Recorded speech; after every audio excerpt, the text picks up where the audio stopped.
All right.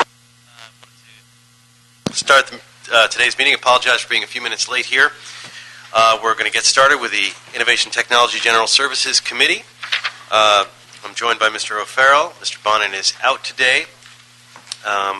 We have a relatively light compared to some of the other agenda today, but still some important issues to go through. Mr. Villanueva, are there any general public comment cards? No, sir. Okay. So unless there's an objection from my colleague, I recommend that we dispense items 4 through 9, which are the obsolete records, that we take those on consent. And no objections. No objection. Without objection is so ordered. Items 4 through 9 are approved on consent. If you could read those items into the record. Items 4 to 9 are City Attorney reports relative to the request to destroy obsolete records from the Department of Building and Safety, Department of Public Works, the City Clerk's Office, Los Angeles Fire Department, and the City Attorney's Office. And we don't have any speaker cards for those items. Wonderful. Okay, so we will move now then to item number 1. If you would please, well, are there any cards on item 1? We have 2 cards, sir. 2 cards, okay. Well, what's that? Well, yeah, we'll have the staff come forward. Okay, We'll do the cards after the staff discussion. Item number 1 is a City Administrative Officer report relative to the transfer of properties for government use from the Community Redevelopment Agency to the City of Los Angeles. Great. So we have with us staff from EWDD and the CLA and CAO's office. So good afternoon, please begin. committee members. My name is Josh Romer from the Office of the CAO. So before you is an item about the transfer of CRA LA government use properties to the City of Los Angeles. The legislation that dissolved the CRA requires the CRA to dispose of all of its properties in one of 4 different categories. One of those 4 categories is for government use properties, properties that were owned by the CRA but were used for government purposes, such as libraries, parks, access, open space. The city has assembled a dissolution working group composed of the Mayor's Office, CLA, CAO, and various other city departments to review the CRA LA's portfolio of properties and determine which are appropriate for transfer to the city for government use. And at the same time, earlier this month, the CRA basically memorialized the list of properties that they think are appropriate to the city through the adoption of a long-range property management plan to submit to the Department of Finance. Between the time of the November 1st submission of this draft report, we have made some recommended changes to Attachment A of the report. So I provided the City Clerk copies, and I think these distributed to you a revised Attachment A. The rationale for the revisions to Attachment A are basically to reflect a few items. Basically,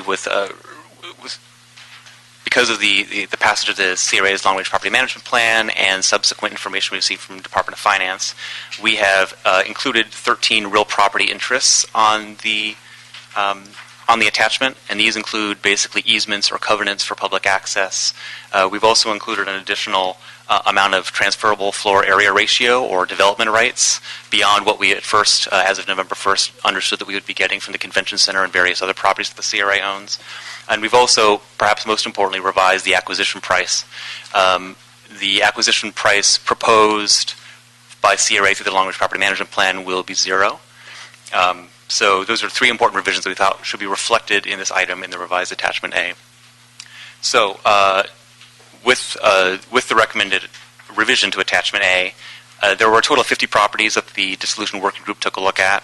Out of those 50 properties, we're proposing that 34 get transferred to the city for continued use for government purposes, and 9 properties the city could potentially accept for transfer upon the resolution of some specific issues. We call them contingent transfers. Basically, properties that the city could potentially see some value in, but there are issues that are outside the city's purview that need to get resolved before we can basically accept for the transfer. And there are 7 properties that the city has declined, properties in which we determined that the cost of liability or upkeep far exceeded the actual value to the public in any way that we could see. As I've mentioned, the proposed acquisition cost is 0. There are some capital improvement costs affiliated with some of the properties, repairs that we would need to do over the course of the next few years, as well as some processing costs for the city to actually take the properties into its portfolio of real estate assets. Those total costs are a one-time cost of $830,000. And upon DOF approval, which we anticipate would happen potentially in February or March of 2014, all these CRA property interests can be transferred to the city by grant deed, by assignment, or by quitclaim in the earliest part of 2014. The General Services Department will process all of these various instruments to convey, and once we get DOF approval, our offices will report back to this committee and council on the final list for transfer once we have DOF's actual approval of the list and the acquisition price. So, and my colleague Ivania from the CLA is here. We're happy to answer any questions you might have. Have you had any discussions with Department of Finance, state? Is there any indication that there will be any problem? We've been closely monitoring the approval of other long-range property management plans across the state. There's been at least 9 passed to date, and so our proposal and the CRA's proposal are consistent with what DOF has approved through other long-range property management plans. DOF periodically submits FAQs that kind of that provide additional material, and we're basically in conformance with all of those. But you don't anticipate it, or you haven't had any direct discussions with them on this? The city's dissolution work group has not. CRA has had some ongoing conversations, though. And for the most part, our recommendations here are aligned very closely with the long-range property management plan that CRA has developed under DOF guidance. Okay. Well, let us know if there is any issues that we need to get in. I worked with the CRA on some of those properties and dealing with the governor's office, and can be helpful there. So let us know on that. And anything particular, the ones not on item C, you're saying those are just there's no value at all, and there's been no indication. Are any of those controversial, or they're pretty much slam dunk, no value? Not controversial. They're basically very small properties that yet have significant liability issues, or there are other proposed purchasers beyond the city that maybe make more sense. I believe there's one in your district that it makes more sense for the CRA to sell to an adjacent property user who gets the most value out of the property. And in some ways, the city entering the chain of title might just complicate things. And subsequent, I think, to the release of our report, the CRA did indicate that these properties would be designated for sale and not for government use. Let's see. I think you basically mentioned there's a one-time cost of 800 some odd thousand. Can you elaborate a little bit on that? Yes. Basically, for the Bureau of Engineering, any property that they accept from CRA that incurs, or they incur a one-time processing fee, basically to do the paperwork to transfer the ownership of the property from the CRA to the city. So that's, I think, a little over $2,000 per parcel. So the bulk of that figure comes from 2 properties that we would be getting transferred from CRA in Watts.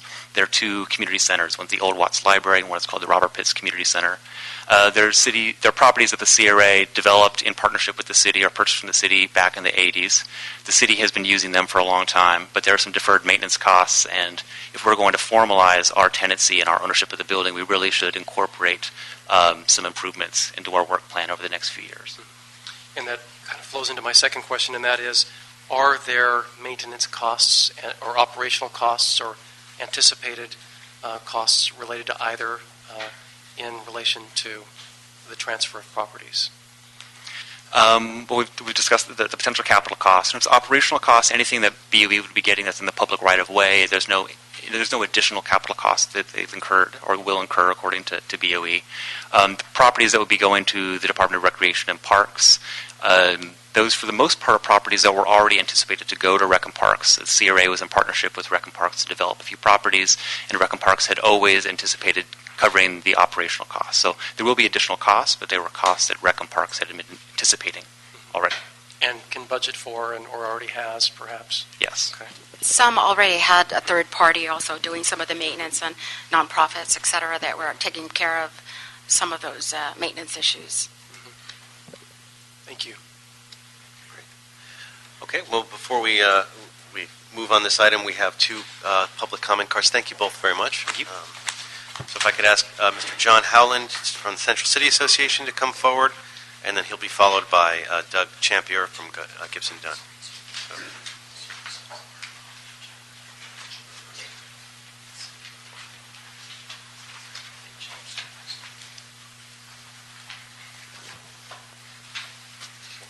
Okay. Good afternoon. My name is Doug Champion. I'm with Gibson, Dunn & Crutcher. We represent Grand Hope Park, Inc., who is the ground lessee of Grand Hope Park, which is a 2.3-acre park in downtown LA adjacent to the FIDM campus. We are one of the contingent properties in the staff report, and we're here to support the staff report's recommendation that before that property is transferred to the city, that the issues and the litigation that is pending between Grand Hope Park and the successor agency is resolved. One thing that's unique about Grand Hope Park is that it's a public open space that's privately maintained and has been for several decades and will be for the next 30 years under its long-term ground lease. There are issues in the underlying litigation related to the administration of that lease and the scope of the landlord's obligations, including monetary obligations that the landlord has to pay utilities and also to enforce covenants under that lease. Our concern is that until such time that the city has fully analyzed those obligations and that the party's interpretation of those obligations is resolved, we would not want the city to step into the shoes of the landlord and for Grand Hope Park and the city to be in an adversarial position from day one of their new role as landlord. And so we strongly encourage you, before you take title, that we work to resolve this litigation, that we resolve our understanding of the lease, and that we've made certain that the city has identified appropriate resources and appropriate administrative vehicles in order to administer its obligations under that lease. Thank you. I'm John Howland with the Central City Association. CCA is a business advocacy organization that represents over 450 businesses that employ over 350,000 people. For the sake of your time and everybody in the audience, I won't reiterate his points other than to say that the CCA agrees with the Grand Hope Park, Inc., and we ask the committee to undertake the following actions: to support the staff recommendation that all litigation be settled as a condition of the city accepting fee title to the park, that the city fully investigate its obligations under the ground lease and prepare a detailed plan for how the landlord's obligations will be implemented, including sources of funding, prior to any agreement on the city's part to accept the title to the park, and 3, that if the contingencies noted in 1 or 2 above are not met, that the city consider other appropriate dispositions for the fee title to the park that will nevertheless ensure that the park remains open to the public as an open public space in perpetuity. Thank you. Thank you. Well, with that, good. Appreciate those comments, and they're certainly not in conflict with the recommendation that's forward. They're in support of it. So without objection, I'd like to approve this item as amended. With seeing no objection, that item is now approved. Moving to item number 2. Item number 2 are City Clerk reports relative to the annual report of Council Districts 1 to 15 Real Property Trust Funds covering fiscal years 2009 to 2013. We have no speaker cards for this item, sir. Okay, we have staff from the clerk's office. Good afternoon, committee members. Ruben Veramontes with the Office of the City Clerk Administrative Services Division. Before you, you have the annual report for the Real Property Trust Funds. Just kind of a historical background. The fund was established back in 1997 for the receipt of 50% of all net proceeds collected from the sale of surplus property. The sale of surplus property is actually handled by GSD. So when there's any sale of surplus property, the funds are transferred by GSD over to the trust fund. Those funds derived from the sale of surplus property can be used pretty much for many purposes, transferring of funds over to various city agencies, human services programs. So it's pretty broad in scope what you can use those funds for. And then in 2006, the ordinance authorized also the deposit of 50% of oil pipeline franchise fees to be collected by the City of Los Angeles and then to be placed in the Real Property Trust Fund. These funds, though, however, only are designated for street and sidewalk infrastructure improvements within each respective council district. Department of Transportation actually does the transfer late in the fiscal year, so around April and June, so any new funds would not be derived until sometime in April or June. And all expenditures from the trust fund would actually have to be approved by the City Council. And with that, if you have any additional questions. Explain that last point. That any new the numbers that are in here are as of a certain date. That's as of the end of the fiscal year, June 30th, 2013. June 30th, and then you're saying the new funds would be deposited They typically range between April and June of the following fiscal year. So any new money that does come in from pipeline would be sometime in April of next year. And then it gets added to the trust fund, and then that requires an action by the council to spend it, and it's limited to within the district, the council district. Correct. That it's The money that comes in doesn't require council approval, but any expenditure of funds would require council approval. And how does it work when you have the districts changing with redistricting? So if they're in my district, for example, if there were some funds that were pipeline that was in West Hills that had previously would be generated to the third council district, redistricting happened, I lost, West Hills, or the district lost, and then I became the council member after the district lines had changed. What happens to the funds that were designated for Council District 3, but were generated by a city that's no longer in, or not a city, but a community that's no longer in Council District? Currently, the money that comes in, whether, let's say 5 years ago and it's no longer in that council district, it still will stay within that real property district trust fund. It wouldn't be reallocated to the new boundaries, so it doesn't move around. So it doesn't move around, so it was in West Hills, for example. Pipeline in West Hills, for example, if it was generated prior to the district line changing, it now goes to the 12th council district? No, it stays within the old council district. So wherever the funds were initially deposited, that's where it stays. It doesn't get transferred to the new council district. Okay. Yeah, there's no mechanism right now that says that it has to. So it would be a policy decision whether or not to make it. That's it. I mean, I haven't given any analysis of that, if that's changed, if there's a lot of funds that are would theoretically be rejiggered if we did a true-up. Do you have any idea if there's a lot? No, because as I mentioned earlier, DOT actually is the one that does the transfer, so they're more familiar as to how the boundaries are when it comes to pipeline. We just receive the funds and we administer them, but as far as how they actually generate the formula to collect the funds, I'm not too familiar on that aspect. And are most of these spended on an annual basis, or do they roll over typically? They roll over. I mean, any available money that's there at the end of the fiscal year, it rolls over to the following year. So along those lines, just for my own clarification as well, thank you, Mr. Chair, Mr. Villamontes. So it's by the date. So for example, if something was allocated on July 1st, 2012, with the new redistricting went into place that day, then it would stay within the new council district. Correct. Just I want to be clear. So that's what it is. So if it's funds that were allocated 2 days earlier, it would stay with the previous Correct. council district and just go into that. That's how it's done. Correct. Okay. All right. Thank you. But that's interesting. But anyway, any other questions, or is there anything else we should know about this? No, pretty much it. Okay. Well, then I think we're just reporting and filing that, right? Yes. Yes. So thank you very much. Thank you. That item will be noted and filed. The proper terminology, noted and filed? Okay. Great. So if you would read item 3, please. Item number 3 is a verbal report from the General Manager of Information Technology Agency on the top 10 department priorities and verbal updates from the City Clerk's Admin Services Division, Economic and Workforce Development Department, Los Angeles Fire Department, Los Angeles Zoo, Department of General Services, and other related city departments on the citywide Windows 7 upgrade. We have no speaker cards for this item. Good afternoon, council members. Mark Wolf, Executive Officer with ITA. I'm here for General Manager Steve Reneker. First item of the top 10 priorities is the Windows 7 upgrade, or XP operating system replacement.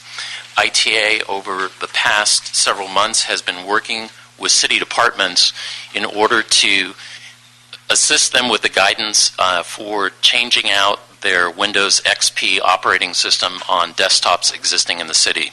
Microsoft announced several months ago that on April 9th of 2014, they'll be actually phasing out support for Windows XP, and the vulnerability for the city and other users throughout the world is that there no longer be virus remediation software development going on for any viruses that are developed.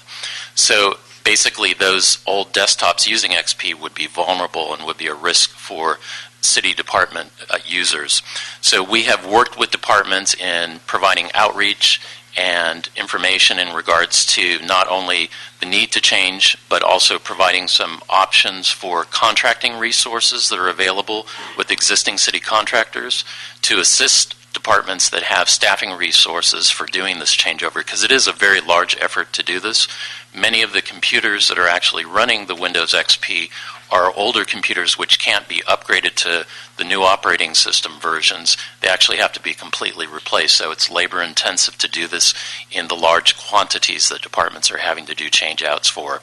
So what we have before you is a report that is titled Windows XP Replacement, and it's as of the most recent version as of the 5th of December, and it identifies the departments shown in red that are currently high-risk departments for meeting the deadline for April 9th.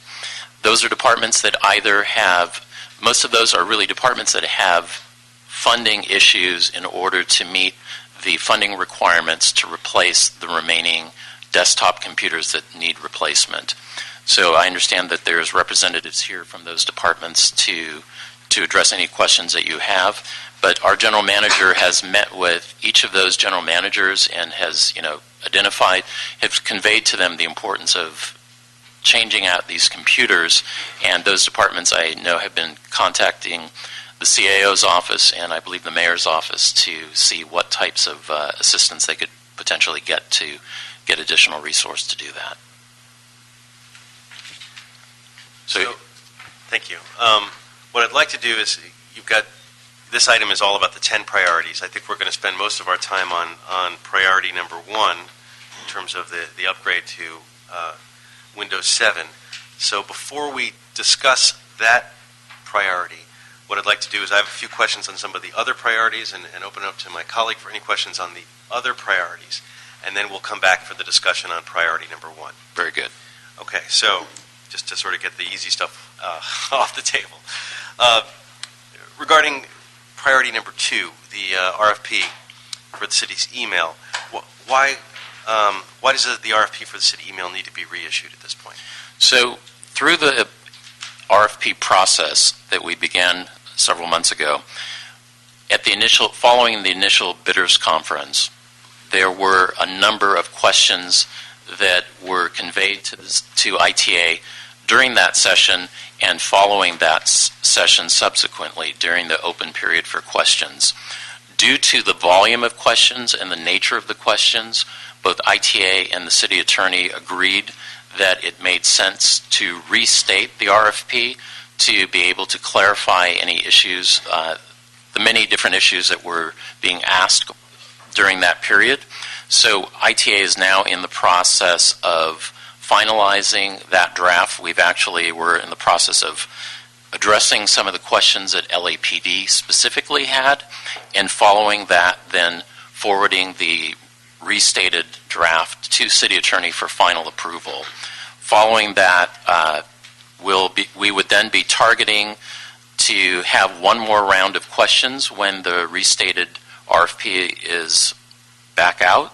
And if we're able to, within the next 1 to 2 weeks, issue the restated RFP, then we would target by the latter part of January to actually have the responses due back.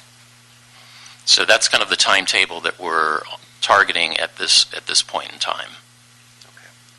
I have some questions on some of the other priorities. Maybe if you have questions on that priority, then I'll move on to the next one. We'll kind of go through them that way. Sure. The number 3, which is one I'm very, very focused on, the Broadband Initiative. General managers have been asked at this point to comment on the draft RFP. Are you at liberty to share some of the input that they've given at this point? And if you are at liberty to do that, and I ask that because I don't want to violate our RFP process and all that, but if you are, I'd like to hear some of that feedback. Yeah, I actually apologize. I don't have any specifics on the feedback that we've received up to this point, or the comments that we've received from departments.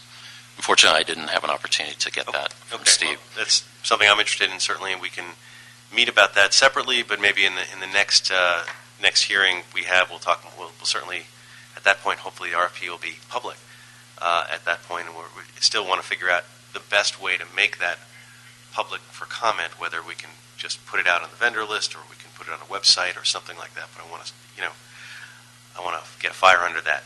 And to address that point, Councilman, one comment I'd like to make in regards to that is that we would recommend that next month would be important to start the community outreach to be able to gain support from Angelenos with this effort. And I think the important thing is part of the communications for it, the way the council's envisioned, is that it would be really a zero cost initiative for the city. So that would be part of the outreach and communications that would be performed. So that would be something that we would want to work with your office on and with the committee. The second point that I also wanted to make too is that as part of the final review process, the city attorney's office is going to be doing kind of a mini accelerated bid process for bringing on board a expert that is expert in telecommunications law to do kind of a final review before it's actually put on the street. For the outside counsel Yes. issue. What's the, and I've talked to the city attorney about that. I'm trying to push that quickly, but what's the time frame what's your understanding of the time frame for getting that outside? Because that's, if I understand it correctly, that is the biggest barrier at this point to getting it out on the street, so to speak. We still have not gotten an exact time frame on that, but from the impression that I have is that it will be a fairly accelerated process to get that in place. But okay.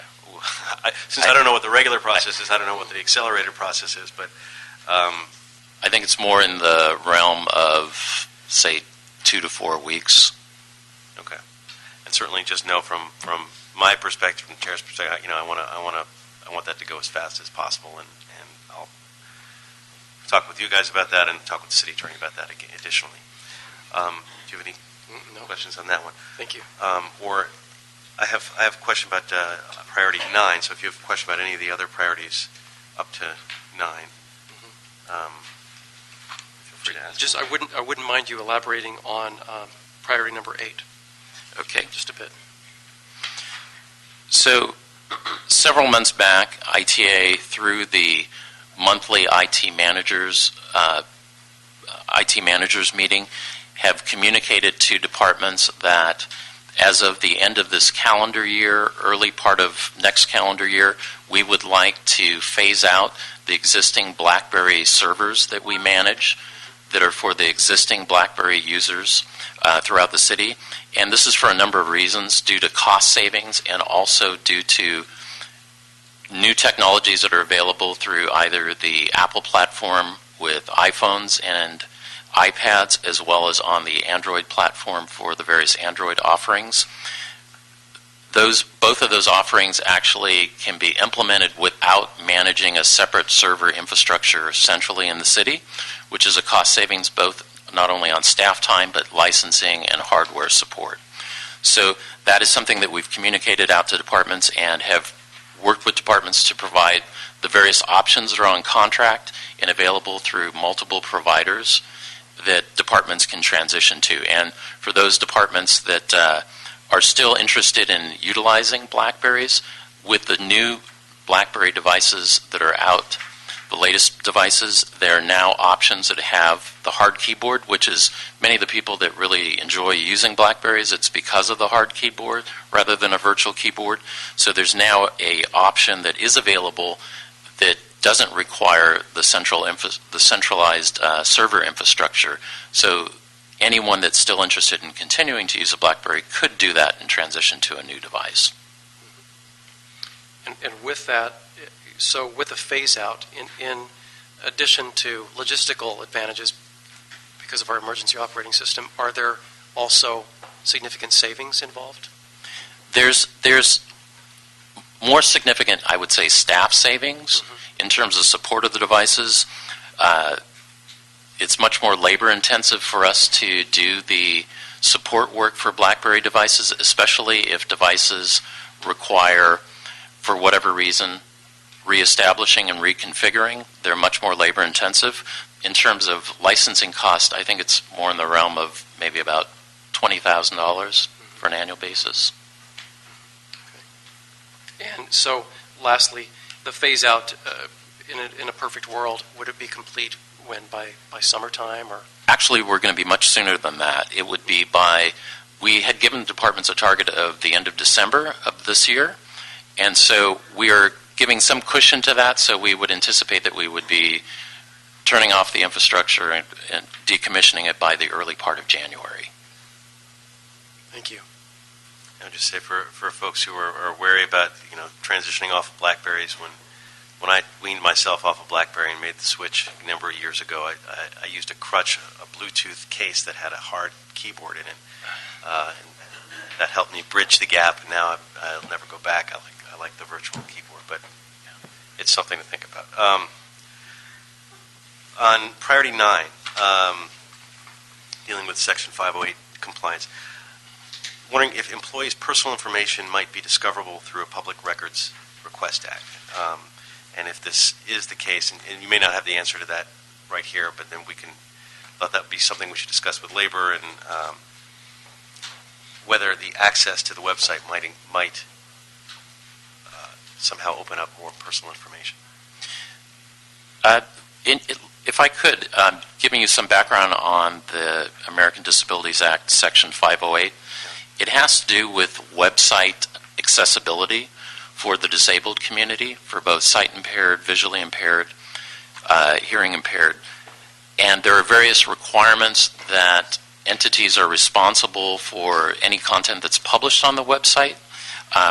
Specifically, in an effort to have the city's website be in compliance with Section 508, this fiscal year ITA was provided a new position authority, which we just recently in the last month hired a new individual to fill that spot. And that individual will be responsible for conducting outreach and training to departments so that there's an awareness of what Section 508 is, what the requirements are, and then in addition to that, we'll actually be utilizing software automated tools.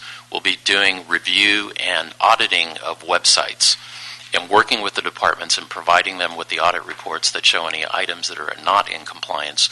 And then departments will then be able to, we'll provide them with some direction on what they need to do to bring those websites into compliance. And I'll just give you a simple example. For example, if there's a photograph on a website and someone that's visually impaired uses equipment, a sight reader, to actually read audibly the text that's on the website, if they encounter a graphic or photograph and it is not what we call tagged, tagging is simply a mechanism where you can attach a text description to any image or graphic. They will not be able to know what that content is. And so by making it accessible, that's the kind of thing that departments will be required to do. And there's a variety of there's a laundry list of items that are part of the requirements for 508 compliance. So as a result of this, as I said, we've brought on board an individual that's working on that effort, that will be working with departments. We'll be rolling out training in the January timeframe. And separate from this specific item, there's another issue that we're working through the mayor's office and city departments and an outside contractor on. There's actually an ADA settlement agreement related to litigation that has to do with the city making sure that all emergency-related information that are provided on any city department website is 508 compliance. So that is the top priority of this effort. We'll be focusing first with departments on that content, and then departments will continue to ensure that the rest of the remaining content on their websites is also in compliance. All right, I'm ready to move to item 1 if you're ready to. I'm ready, thank you. For priority 1, great. So with priority 1, you've already answered the basic question, which is, what happens if we delay past April? It sounds like we have some very strong vulnerabilities for the entire network if we delay. So it's correct. That is correct. And if a department has a specific software application that they run on that desktop that can be run in a standalone manner, that would be acceptable, but we would want them to disconnect, for those exceptions, we would want them to disconnect that device from the network, because as you've indicated, there's a great vulnerability that there could be an issue with any type of viruses coming in. So what I'd like to do, so you gave us the spreadsheet and with the color coding of different departments, what I'd like to do is call up basically the departments that are in the red that are currently don't seem to be on track for getting, and for upgrading to 7 and really find out what the issues are and what we can do to help. And, because ultimately our goal here in this committee is to make sure that we don't have that vulnerability. And so I want to basically work with those agencies and figure out what the problem is and make sure that you're aware of what those problems. So toward that end, I'd like to get started. How about we start with the Zoo, Fire, EWDD. For starters, we'll bring those 3 agencies up, and then we'll move on to GSD, Street Services, Public Works Boards, and Animal Services. So could I have reps from the first 3 mentioned, Zoo, Fire, and EWDD? Basically we'll go through, let us know what the issue is, and what your plan of action is to make sure that we get upgraded in time so that we don't have a vulnerable network. If you guys we can start from left to right, or okay, your right to my left, stage left, house right. Good afternoon. I'm Matt Bugai. I'm the Director of Systems for the Economic and Workforce Development Department. As Mark Wolf had stated, we did meet with the General Manager, Steve Renneker, on October 24th. Ms. Perry and myself met with him and explained that the budget is the big consideration for our department, given the bifurcation of CDD and the subsequent analysis of our budget. So our intention is to comply by the April deadline, but we're having to scrutinize our budget to determine where those funds are going to come from. We're looking at approximately $60,000 to replace 73 CPUs, and hope to implement all of that with the existing resources, being able to reach out to current contractors to do that work. Okay, and what's the time frame for figuring that? I mean, I obviously I'm trying to deal with this early on so that we don't have a crisis situation the day before the networks get vulnerable. So what's your time frame for identifying those funds? I don't have an exact date. I know that we've been working directly with the CAO's office to rectify our budget situation. So I would imagine we're going to come forward with a line item request in the financial status report, the next coming financial status report. Okay. And of course, this is an issue we're going to bring up at each of the hearings moving forward, and we just want to make sure we're on top of it and that we don't have a vulnerable network. So, absolutely. Additional questions? This will be a concern, thank you, for everyone really, and that is, do we have a deadline in mind in terms of all the necessary pre-planning to have taken place so that the equipment can be installed and tested and functioning before this April deadline? For example, do we need to have everything together by January 15 or February 15 or whatever it may be? I think it's important just across the board to be thinking about that, the logistics of it all, so that at that point all we're looking for, or trying to identify rather, is the funding to make it happen. And working against a very clear date, I think, is going to be important. It's a comment more than anything else, but maybe the departments, well, not maybe, they certainly need to be thinking about that. So keep us apprised, and we'll go on down the line. Kurt Sato with the Los Angeles Fire Department. I'm the Director of Systems. We too have some budgetary constraints, but we are working on a plan to mediate. We are looking at the primary devices first to replace, and secondary ones like laptops, secondary laptops, and training computers to take in the next phase. So we have a plan that we're working on right now. We have my financial manager, Sal Martinez, here to speak on any financial needs that we have, but we are looking at additional funding for this fiscal year to try and get phase 1 and 2 out of the way. When you say you're thinking about the laptops for the next phase, maybe I could ask Mr. Wolf's question, but if we have laptops that are on the old system, doesn't that open up our vulnerability? Is that, I mean, my understanding, Mr. Wolf, correct me, is that there aren't multiple phases. I mean, we have to have every piece of equipment that is networked. Right. So my laptops are secondary devices, so it could be an extra device that we hand to a user to take home, do work on the weekends and nights, and they are not plugged in to the network at this time. So we're looking at that as a secondary device, so we could push that out to the latter phases down the line. Okay. As long as, terminology-wise, I guess I was confusing it. So as long as laptop's not the issue, it's the issue is whether it's networked. Yes. Okay. Great. And so you're, how many did you say you have? We identified 600 devices to replace. We also have a budget package in for next fiscal year. I know that's a little too late, but if there's any residual devices that we need to replace at that time, we will. But you're looking to fund those 600 devices within your existing resources. We are going to try. Okay. We got to get this done. We do have a large deficit that we are working with right now, so it's one of those balancing acts. Thank you, Mr. Chair. Mr. Martinez? Could I just make a comment on that? Salvador Martinez, Fire Department. I had our financial management group. One of the problems we have, this came on us very sudden. We weren't prepared for it. We didn't have the option of budgeting for it this year, so this is catching us. This requirement is catching us without the financial means to address it. I'll be quite blunt about it. The costs that Kurt, or the numbers that Kurt has reflected, it will be a severe impact on our department.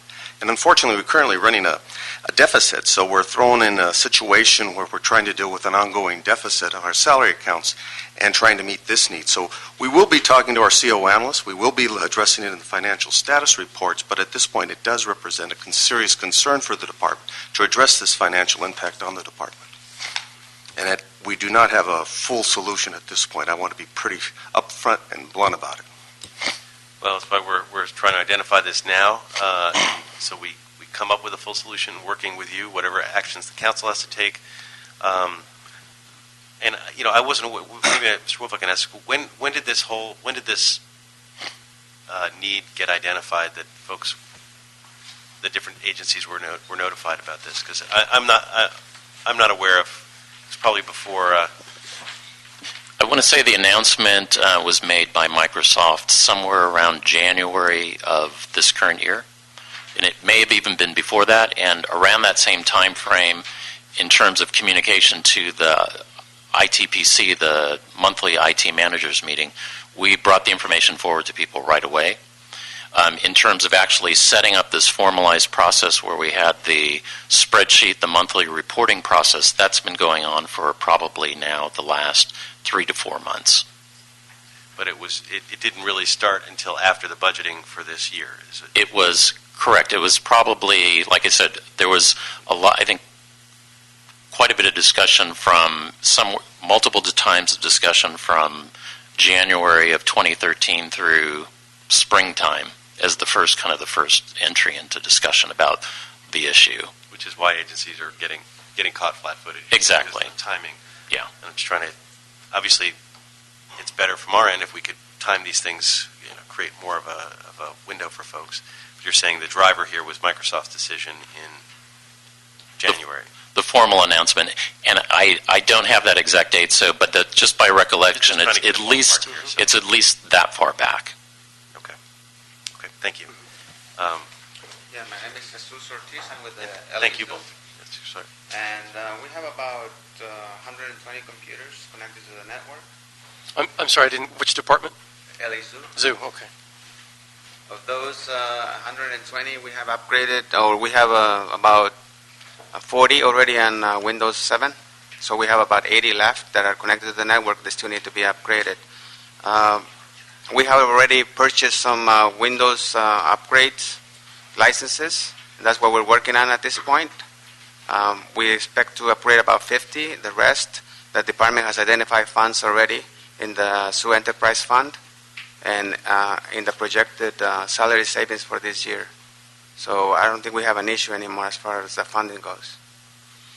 Okay, so you think you shouldn't be on the red list, because the Yeah. spreadsheet here, the red ones are the ones that are having the issue. No, whereas we the white- did have the concerns before, but the department has already identified the funds in the enterprise fund for the zoo. And also, if more money is necessary, they will use the projected salary savings for this year to cover all of the computers that need to be replaced. So you think we can move you from the red to the yellow? Yes. Or even to the green? And we have about 80 to upgrade. I think we can get it done by end of February, end of March at the latest. All of the ones that are connected to the network. We have about 30 or so that are in satellite offices that we will leave for the last, but we will upgrade them all to Windows 7. And that would include also the productivity software, which also there's a problem with that, and it's also end of life at the same time. We will also upgrade that to Office 2010. Great. So, Good news, good to hear, and you'll connect with ITA to make sure they have all the details on that so that we can check you off our list. I think my management has already communicated with somebody about where the money is going to come out of, so maybe that's already in the process of being turned from red to yellow or green, whatever the color may be. Hopefully to the green section. We want this whole page to be green eventually. But great, thank you so much. Thank you. All right, so next we'll move on to GSD, Street Services and Public Works Board, and Animal Services. And Mr. Chair, if I could, while Mr. Sato is still here from the fire department, it helps me to get a ballpark of what your shortfall is, if that's available. A ballpark figure on what your shortfall is. We have about 600 devices that we've identified. We are actually replacing a lot of those right now. But as far as a dollar amount? We're roughly about 1,000 apiece, so about 600,000. Okay, thank you. I just wanted to jot that down.